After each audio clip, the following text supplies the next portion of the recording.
Hi everyone, it's Marcy. It's Sunday, June 14th, 2020. It's hard to believe we're almost halfway through the month of June, but time is relentless and keeps going past, so what can we do? Today is Sunday, so it's Book Talk Sunday, and one of the things I love most in the world is talking about books with people, hence the English teacher thing. It's great. Anyway, so we all know that I have written this book called Permission to Land. This is one of my proof copies because my actual ones haven't actually come from the publisher yet, but it is available on Amazon and on my website, marcybrockman.com. But we're not here to talk about that. We're here really to talk about this. This book is called Proof of Heaven by Dr. Eben Alexander. It is a book that completely revolutionized, completely overhauled my feelings of the afterlife, or my spirituality, my belief in a higher power, or life after we're done on this earth with our physical lives. It was published in 2012. I didn't find it until the end of 2013.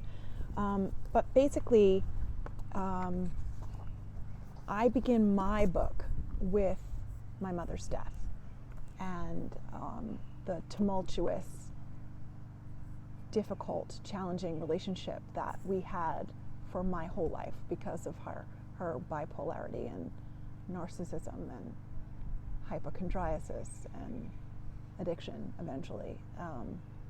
It was very difficult to be in a relationship with her, very difficult to be her daughter. She had very high standards, and you can glean them from my book. But on page 25, in the middle of chapter 3, I actually talk about Proof of Heaven, Dr. Alexander's book. I'd like to read it to you.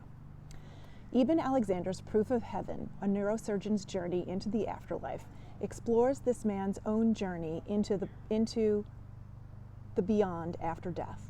Dr. Alexander is a neurosurgeon, and previous to his story, a hard science atheist. He suffered from bacterial meningitis and spent a month in a coma. While he was unconscious and while his family and medical team sought answers, he was in heaven with a young girl who he felt knew him, but whom he did not know. She showed him that heaven is a place wholly embodying love that is so beautiful and comforting that our vocabulary is too limited to express. He did eventually wake up and regain his health, and what he learned is that heaven exists, that there is some sort of life after death, and that the most important thing about life is love, pure love. Interestingly and hauntingly enough, as it turns out, the young girl who welcomed him in heaven was an older sister who died before he was born, someone he was never told about. It was a beautifully moving journey of love and discovery of the consciousness and of the human soul. What's the take-home message here? It's a deep one. Our time on this earth is limited and precious. Living in the moment is a new phrase, but the concept is as old as the earth itself.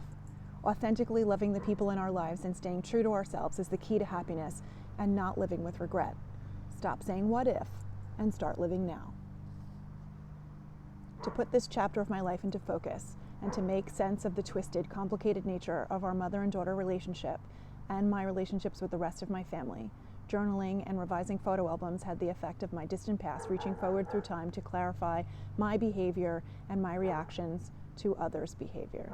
Stepping back into the past through the dusty shoeboxes of family photos, my mother's photo albums with their sticky plastic pages, and my own collection of journals in plain and fancy books on legal pads dating back to the 1980s allows the time traveler's view backward and forward simultaneously.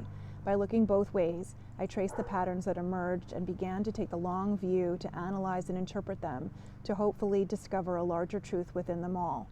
This memoir is my TARDIS, just another metaphor for you Doctor Who fans.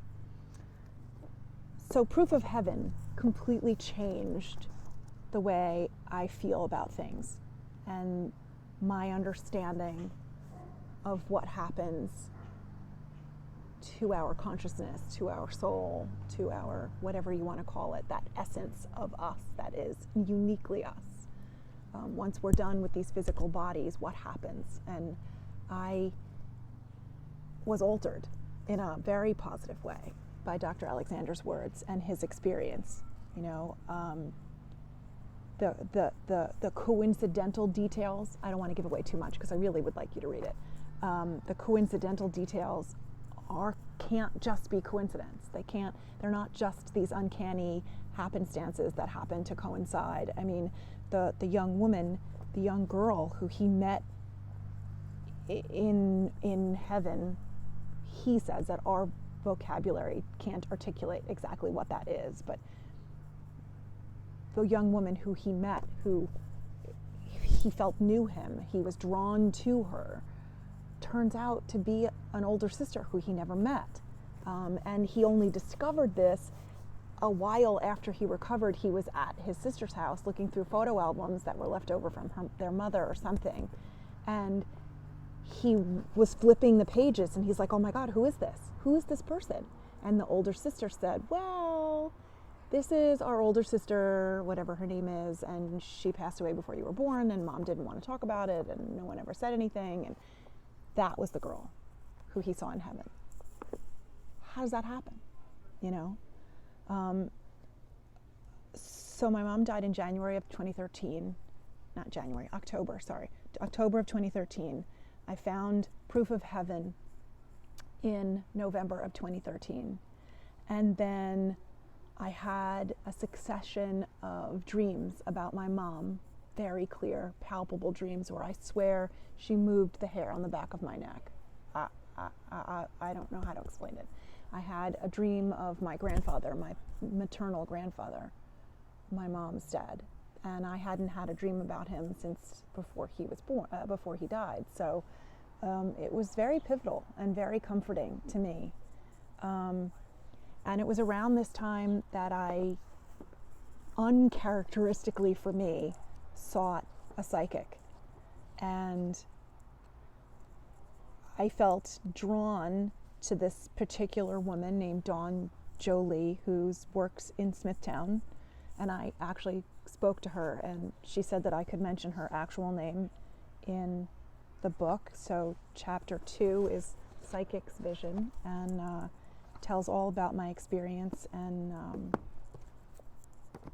you know, do with it what you will. You decide for yourself what you believe and what you don't believe, and how that fits in with your understanding of your own humanity and what happens to us when we die. Anyway, this is very philosophical and very deep and suddenly very serious, but what I do mean to say is that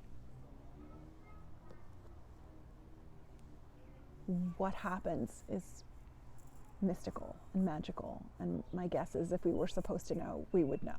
But I think what makes this life a little more interesting is that we don't know what lied before or what lies after, and that what really counts is that we make the most of what we do with the time we have between those inexorable bookends. So make the most of it. Go hug your family, go call a friend, go create or make the thing that you are yearning to make or create.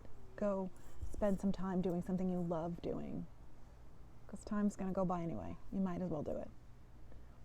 Live your dream. Make your life what you want it to be. I guess that's really the take-home message from all of this. Understand what you want, but don't let it bog you down, and live your best life, which is really the ultimate message of this.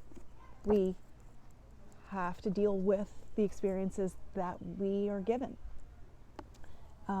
We have to make the best out of the relationships that we have and figure out how to heal ourselves, because no one's going to do it for us.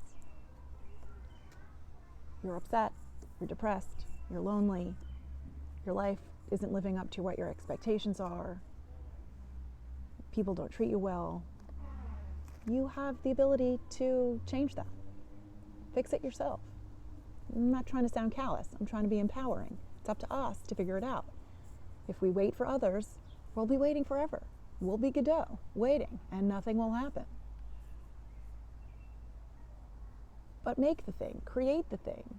Go back to school, go get a different job, go call your grandmother, go write a letter to your aunt, go for a bike ride, like my husband just came back from. Go exercise, go buy a donut, go visit some friends, go take a ride, go look at the sunset, go take pictures, go write a book, go paint a picture, whatever is it that you want to do. I mean, the sky is the limit here. You're only limited by your own imagination and your own impetus, your own verbs. Go do stuff, you know? I thought for a long time that I wanted to write a book, and I perseverated over it, and I procrastinated it a bit because I wasn't really sure what I wanted to say. And then all of a sudden, last October, I was like, I'm ready, I'm done, this is it, we're good. And it poured out of me. You know, maybe you've got a painting in you. You know, I've got plenty of those. Just look at the website. There's plenty of paintings that just burst forth out of nowhere. Maybe you want to write a song. Go learn how to play guitar.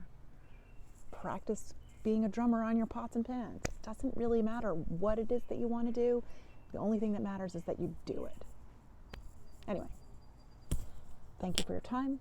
I hope you continue to have a lovely rest of your weekend. And thanks for watching.